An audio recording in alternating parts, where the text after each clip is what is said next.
Good morning class, here is Pramod Sharma. Our discussion based on the area related to circle, chapter 12, exercise 12.2, part 3 and exercise 12.1. There is a left is question number 4 and 5. Okay, तो firstly हम question number 4 को discuss करते हैं.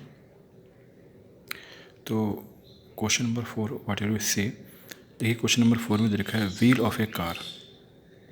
Question number 4 say to you wheel of a car are of diameter 80 centimetre. तो firstly हम write here कि given हमें क्या है. तो गिवन यहाँ दे रखा है कितना,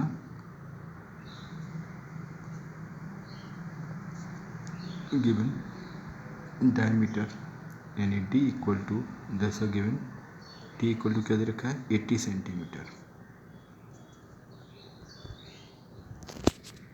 ठीक है, क्या दे रखा है d equal to 80 centimetre. Next कह रहे हैं how many complete revolution does each wheel make in 10 minute. यानी आप कह रहे हैं कि 10 मिनट की बात कर रहा है वो कि 10 मिनट में कितने रेवोल्यूशन फॉर्म हो सकते हैं इन 10 मिनट्स. ठीक है, when the car is travelling at the speed of 66 kilometre per our. Speed की बात कर रहा है तो स्पीड यहाँ गिवन है, that is the speed equal to 66 kilometre per hour. That the speed. ठीक, अब आपको निकालने हैं हाउ मनी कंप्लीट रेवोल्यूशन, कितने रेवोल्यूशन कंप्लीट होते हैं. ठीक है, तो स्टार्ट करते हैं इसके लिए.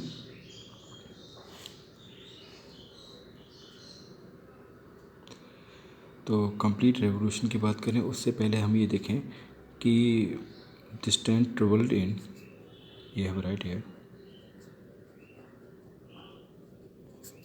डिस्टेंस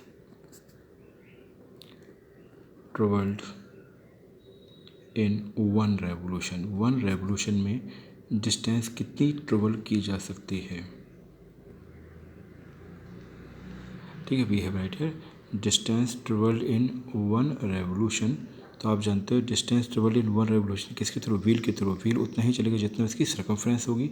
तो we have right here distance travelled in one revolution, by wheel कर दें तो अच्छा रहेगा, वाई व्हील इक्वल टू हो जाएगा circumference equal to circumference of a wheel.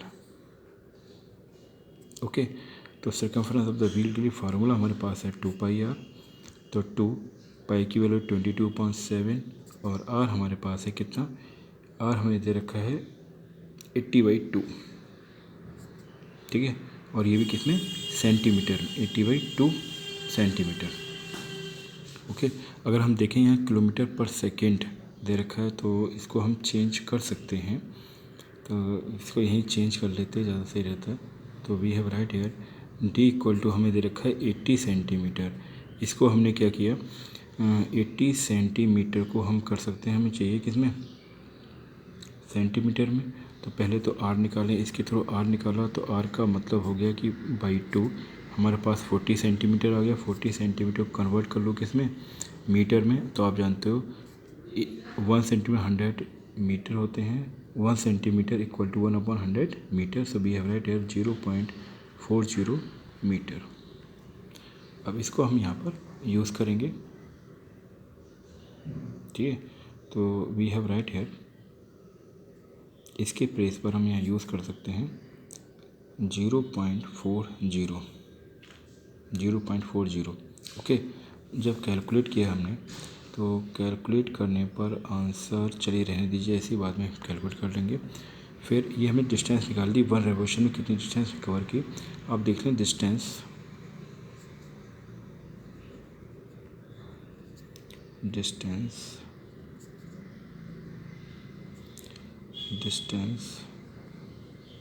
Travelled by a wheel, distance travelled by a wheel in how many minutes, there are given 10 minute. Okay, तो distance wheel के through distance कितनी travel की गई 10 minute में. Formula distance निकालनी, formula क्या होता है, आप फार्मूला जानते हो कि distance equal to speed into time. Distance equal to speed into time. Speed हमारे पास कितनी 66 किलोमीटर पर आवर है, 66 किलोमीटर पर आवर्स। ओके, एंड टाइम की बात करें 10 मिनट। तो हम क्या करेंगे बेटा, इसमें हम यूज़ करेंगे 66 किलोमीटर को पहले मीटर में कन्वर्ट करो तो 1000 से हम क्या कर दें, मल्टीप्लाई कर दें, और आवर को मिनट में कन्वर्ट कर दें। 60 से हमने करें इंटू 10 आपका चल रहा है। जब इसे कैलकुलेट करेंगे, 0 से 0 कैंसिल, 6 से गया 11 टाइम्स, तो हमारे पास आ गया 11,000 मीटर। ये क्या आ गया, distance travel by the car in 10 minute. Okay, अब हमें नंबर ऑफ़ रेवोल्यूशन निकालना है। तो वी हैव राइट हियर कि number of revolution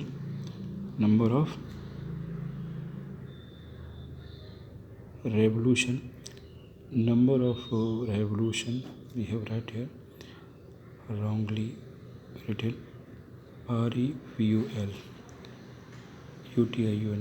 number of revolution equal to formula simply है distance travel by the wheel in 10 minute upon circumference of a wheel. तो short में लिख देते हैं हम distance by circumference, distance by circumference CE। ठीक है, तो नंबर ऑफ़ रेवोल्यूशन के लिए हमारे पास डिस्टेंस थी 11,000 मीटर। ठीक है, और सर्कमफ्रेंस हमारे पास है 2 × 22/7 × 0.40। ठीक है, इसको जब हम कैलकुलेट करेंगे तो कैलकुलेट करने पर हमारे पास आंसर आपके पास आ जाएगा 4375। ठीक है, अब कैलकुलेशन आप लोग कर ही सकते हो, नहीं कर सकते हो तो ठीक है, यहाँ पे कैलकुलेशन भी हम आपको समझा देते हैं। देखिए 11,000 अपॉन में हमें दे रखा है 2 × 22/7 × 0.40।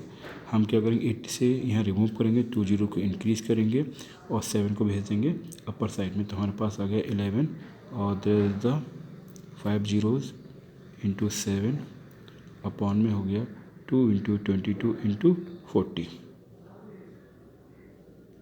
ठीक है, अब इसे कैलकुलेट करेंगे तो देखिए 1 0 से हम 1 0 कैंसिल आउट कर सकते हैं, और 11 2 जा 22 और 11 जाएगा आपका 1 टाइम्स। तो यहाँ आपके पास 0 आ गए 4 zeros। तो ये आपके पास आ गया। अभी इसको हम ऐसे ही लिख लेते हैं 1 और देयर इज़ 4 zeros × 7 बाई 4 × 4। अब इसे हम थोड़ा साफ कर दें तो 4 से जब इसे करेंगे तो 4 2 2 जा 4 और 2 5 जा 10, फिर कहिए तो ये हो गया 250।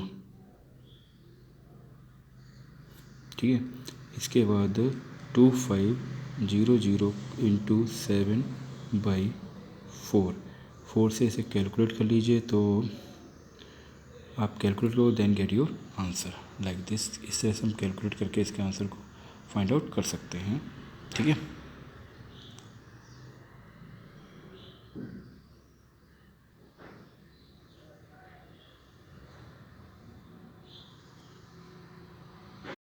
तो बेटा इससे हम कैलकुलेट करेंगे 2500 × 7 बाई 4। इसे जब कैलकुलेट किया तो 17500/4 आया, डिवाइड करेंगे तो 4375। ये हमारा आंसर इस तरीके से हम कैलकुलेट कर सकते हैं। Okay, now we have discuss the question number 5। There is a page 1 and second page पे हम लोग जाते हैं।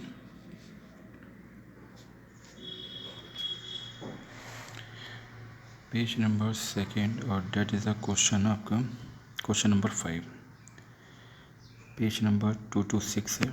ठीक है, तो क्वेश्चन आपसे क्या कहता है, क्वेश्चन से टू यू कि tick the correct answer in the following and justify your choice. If the perimeter and area of circle are numerically equal then radius of the circle is. हमें circle की radius find out करनी है। Question से to you, question आपसे कहता है कि given that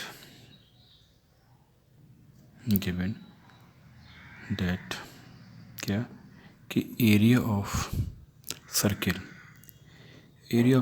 equal to perimeter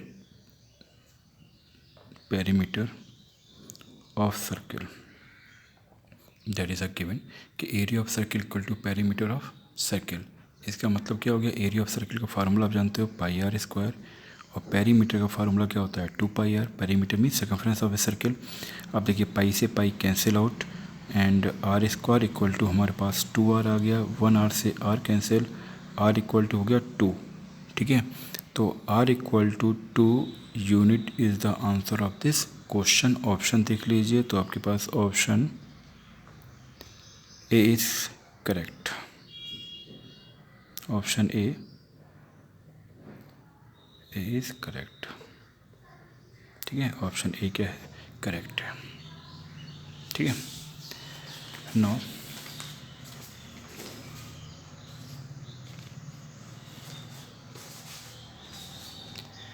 इस तरीके से ये एक्सरसाइज आपकी 12.1 कंप्लीट होती है।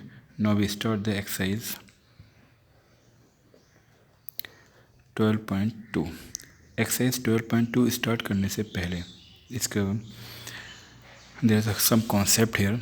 तो कॉन्सेप्ट क्या है वो आप समझ लीजिए। सबसे पहले हम बात करते हैं सेक्टर की। सेक्टर क्या होता है, ठीक है। तो सेक्टर मीन्स अगर हम यहाँ पे देखें, we have draw the one diagram here कि ये हमारे पास सर्किल है और डेट इज़ अ सेंटर जिसे हम ओ कह रहे हैं, और ये हमने we form the 2 radii O A and O B. ठीक है, एंड अब आप जानते हो कि ए बी क्या है, A B is the arc, A B is the arc and O A O B क्या है, रेडियाई हैं। तो ओ बी और ओ बी रेडियाई हैं, ए बी आपके पास आर्क है। तो यहाँ पर होता क्या है कि ये जो आर्क है, इस आर्क के थ्रू सेंटर पे जो एंगल फॉर्म किया जाता है वो हमने एज्यूम कर लिया कि थीटा है।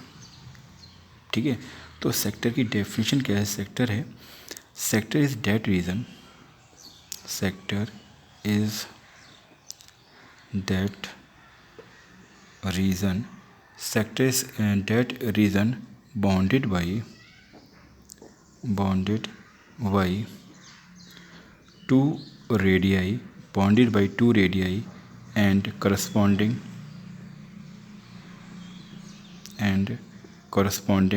arc। ठीक है, ऐसा एरिया जो रेडियाई और सर्कमफ्रेंस के थ्रू, रेडियाई और करस्पॉन्डिंग आर्क के थ्रू फॉर्म किया तो उसे क्या बोलते हैं, सेक्टर। तो यहाँ देखिए ये आपके पास हो गया सेक्टर, जिसको हम बोलेंगे minor sector. How to be say that this is the minor sector. बेटा यहाँ पे आर्क जो है वो क्या है, माइनर आर्क है।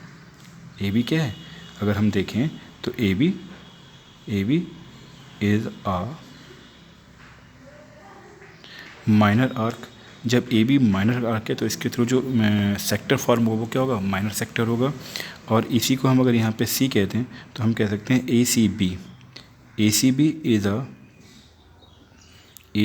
Is a major arc. Then इसके थ्रू जो एरिया फॉर्म होगा, ठीक है, सेक्टर फॉर्म होगा, उसे हम बोलेंगे मेजर सेक्टर।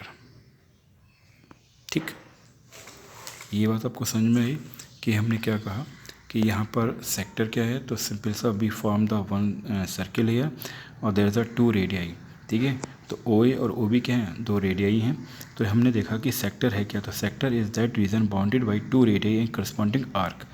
2 रेडियाई और करस्पॉन्डिंग आर्क के थ्रू, करस्पॉन्डिंग आर्क का मतलब रेडियाई कि ये इस करस्पॉन्डिंग आर्क इसके, और यहाँ देखें तो ये करस्पॉन्डिंग आर्क, तो इस करस्पॉन्डिंग आर्क के थ्रू और radii between 2 radii then form the sector. ठीक है, तो sector is that region bounded by 2 radii corresponding arc. ठीक है, तो ए बी क्या है आपका, स्मॉल आर्क हो गया, माइनर आर्क हो गया, ए सी बी क्या है, मेजर आर्क है। डेट रीजन ये पार्ट आपका माइनर सेक्टर कहलाएगा और ये वाला पार्ट आपका मेजर सेक्टर कहलाएगा। ठीक है, मेजर सेक्टर मीन्स इस वाले पार्ट को हम क्या कह रहे हैं, मेजर सेक्टर कह रहे हैं, और ये वाला पार्ट आपका क्या है, माइनर सेक्टर है। ठीक है, अब हम बात कर लेते हैं कि लेंथ ऑफ द आर्क कैसे निकालेंगे। तो वी हैव राइट हेयर कि length of arc bye default minor arc की बात हो रही है, तो लेंथ ऑफ आर्क जिसे हम स्मॉल एल से इंडिकेट कर सकते हैं। तो फार्मूला हमारे पास हो जाएगा θ/360 into 2 pi R, θ/360 into 2 pi R. नहीं सर हमें लेंथ निकालनी है, we find the length of major arc. अगर मेजर आर्क की हमें क्या निकालनी है, लेंथ निकालनी है, तो फार्मूले में क्या चेंज करेंगे, 360 minus θ/360 into 2 pi R. Okay, what is the change here, हमने क्या किया कि लेंथ ऑफ आर्क मतलब माइनर आर्क की बात हो रही है, आप यहाँ पर लिखा है तो ठीक है, नहीं लिखा है तो आप बाय डिफ़ॉल्ट माइनर आर्क ही निकालते हैं। तो length of the minor arc equal to theta upon 360 into 2 pi R, length of major arc equal to 360 minus theta upon 360 into 2 pi R. ठीक है, डेट इज़ द फार्मूला। अब हम बात कर लेते हैं सेगमेंट की। सेगमेंट में क्या होता है, इससे पहले ये तो आपकी डेट इज़ द लेंथ की रेफरेंस में बात करिए। हम एरिया देख लें तो एरिया ऑफ सेक्टर के लिए फार्मूला होता है area of sector equal to theta upon 360 into pi R square. By default sector क्या कहलाएगा, माइनर सेक्टर की बात करेंगे। हम कहें नहीं, हमें तो सर मेजर निकालना है, तो एरिया ऑफ मेजर सेक्टर, तो एरिया ऑफ मेजर सेक्टर के लिए फार्मूले हम चेंज करेंगे। We have right here 360 minus theta upon 360 into pi R square, that is a formula area equal to area of major sector equal to 360 minus theta upon 360 into pi R square, that is a formula of to find area of sectors minor और major both. ठीक है, suppose कि sir हमें ये formula apply नहीं करना है, कोई और तरीका, तो बेटा आप ऐसा कर सकते हो कि जब भी हमें एरिया ऑफ मेजर सेक्टर निकालना हो, we find the area of major sector, then we write the formula of area of circle. Area of circle में से हम क्या कर दें, एरिया ऑफ माइनर सेक्टर को सेपरेट कर दें, एरिया ऑफ माइनर सेक्टर। तो बेटा इस फार्मूले के थ्रू भी हम मेजर सेक्टर को फाइंड आउट कर सकते हैं। Okay, now we move to next page number 3। Okay, and page 3 पे जाते हैं हम लोग। पेज 3 पे हम लोग डिस्कस किसके बारे में करने वाले हैं, ये आपके पास सेगमेंट, कि सेगमेंट क्या होता है। तो सबसे पहले हम डेफिनेशन देख लें। सेगमेंट हमसे कह रहा है कि सेगमेंट का मतलब हो गया, segment is that region, segment is that region is segment is that region bounded by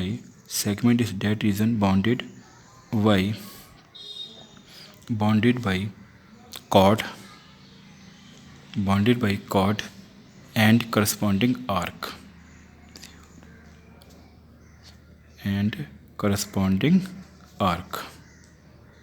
ठीक है, यानी उस एरिया को हम सेगमेंट कहेंगे। That area is known as segment which is bounded by chord and corresponding arc. Sir diagram में समझाइए, ऐसे समझ में आ नहीं रहा है। तो देखिए बेटा, डायग्राम के थ्रू भी हम इस चीज़ को देख लेते हैं। ये हमने कहा कि हमारे पास क्या है, दैट इज़ अ सर्किल। ठीक है, और हमने कहा ये क्या आपका सेंटर है। अगर हमने एक कॉर्ड यहाँ पे ड्रॉ कर दी, दैट इज़ अ कॉर्ड, और आप जानते हो लॉन्गेस्ट कॉर्ड को ही हम डायमीटर कहते हैं। ये हमारे पास एक कॉर्ड है। तो अगर हम इस एरिया की बात करें ए बी सी, तो A B C is a segment.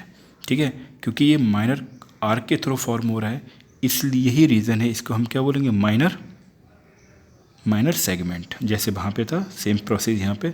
अब देखिए ये आर्क जो है क्या मेजर आर्क है, so that is known as major segment. ठीक है, तो मेजर सेगमेंट और माइनर सेगमेंट। अब यहाँ फार्मूले की बात कर लें कि फार्मूला क्या होता है एरिया का, तो हम कह सकते हैं area of segment, by default minor ही निकाल रहे हैं हम लोग। तो area of segment equal to formula हो जाता है theta upon 360 into pi R square minus R square by 2 sine theta. इस फार्मूले के थ्रू हम एरिया ऑफ सेगमेंट को फाइंड आउट कर सकते हैं। फिर से देख लीजिए, area of segment equal to हमारे पास हो गया theta upon 360 into pi R square minus R square by 2 sine theta. अब देखिए सर ये तो वो रहा, हमें मेजर निकालना हो तो वी हैव राइट हियर कि एरिया ऑफ मेजर सेगमेंट। ठीक है, area of major segment equal to, तो हम एंगल में ही चेंज करेंगे, 360 minus theta upon 360 into pi R square minus R square by 2 sine theta. तो इस फार्मूले के थ्रू हम मेजर सेगमेंट निकाल सकते हैं। नहीं सर, कभी कभी क्या होता है कि इससे आंसर हमारा रॉन्ग होता है। बेटा ध्यान रखें कि आप एग्ज़ाम में जब बैठे होंगे तो आप किसी भी फार्मूले का यूज़ करें, आपके लिए आंसर वही सही है और वो आंसर करेक्ट माना जाएगा। ठीक है, अब यहाँ पे हम बात करते हैं एरिया ऑफ, एक सेकंड फार्मूला हमारे पास क्या होता है, एरिया ऑफ मेजर सेगमेंट। अगर हम इस फार्मूले का यूज़ ना करना चाहें, ठीक है, तो हम किस फार्मूला यूज़ करें, तो हम ये कह सकते हैं कि एरिया ऑफ सेक्टर में से हम सेपरेट करते हैं एरिया ऑफ ट्रायंगल, ठीक है, जो भी ट्रायंगल हमें दे रखा हो यहाँ पर। जैसे सपोज़ अगर यहाँ पे हम फॉर्म करते कि सर ये हमारे पास क्या है, एक सर्किल है और डेट इज़ यहाँ पर एक ये सेक्टर फॉर्म हो रहा है और ये आपका क्या है, सेगमेंट है, ठीक है, और ये एंगल थीटा ओ, तो हमें यहाँ पे लिख दिया ओ ए बी। अब अगर एरिया की बात करते हैं तो हम क्या करते हैं कि एरिया ऑफ सेक्टर मतलब हो गया O A B, area of sector O A B में से हम क्या करते हैं, area of triangle O A B C को सेपरेट करते हैं, ठीक है। तो इस फार्मूला के थ्रू हम ऐसा कर सकते हैं। Okay, now enjoy study, bye everyone.